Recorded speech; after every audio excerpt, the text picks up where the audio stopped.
Holiday season in full swing. Many students are getting ready to take their midterm exams as well. It can seem like a very stressful time. So to make sure that we're taking some time to de-stress, the Valley Today's Abby Furchner is live with an expert this morning on some advice as to calming ourselves down. Good morning, Abby. Good morning, you guys. I'm here with Kylie Chandler, who is our health and wellness coach, and we were going to talk about yoga, but then Charlie decided to join us.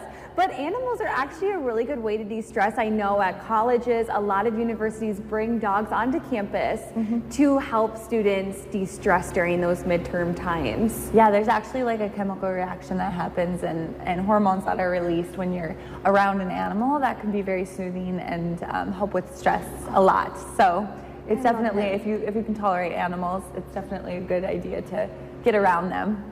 How can you be upset when you're with him?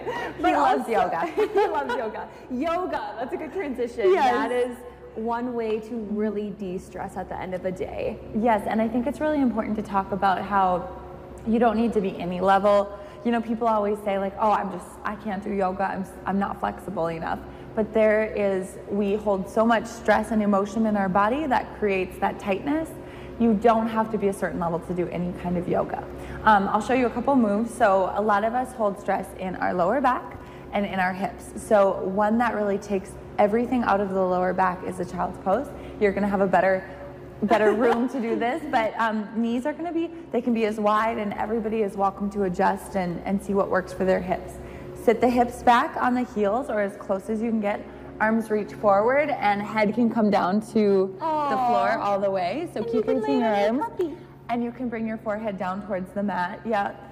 And so that completely releases any tension through the lower back. And just to stay there, focus on your breath, think about your belly breathing is a really good one. The second one for hips is going to be, yeah, you can go, buddy. Excuse us. He's gonna come and give kisses. So a lot of people, if they have knee issues, it's important that you flex your foot as much as you can here. But this will help to open up through the hips as well. That's really important. If you're not able to quite get there, you can always... So there are just a ton of different moves that can help mitigate stress, especially animals. And I just love him. Oh, we'll have to bring him back. There's just so much you guys can do. I loved it. He was also stretching this morning. Lisa Green said, oh, that dog is doing downward dog. It's true. Good stuff. Everyone's getting their stretching in this morning. Abby Furchner will de-stress with you guys again soon. Thank you.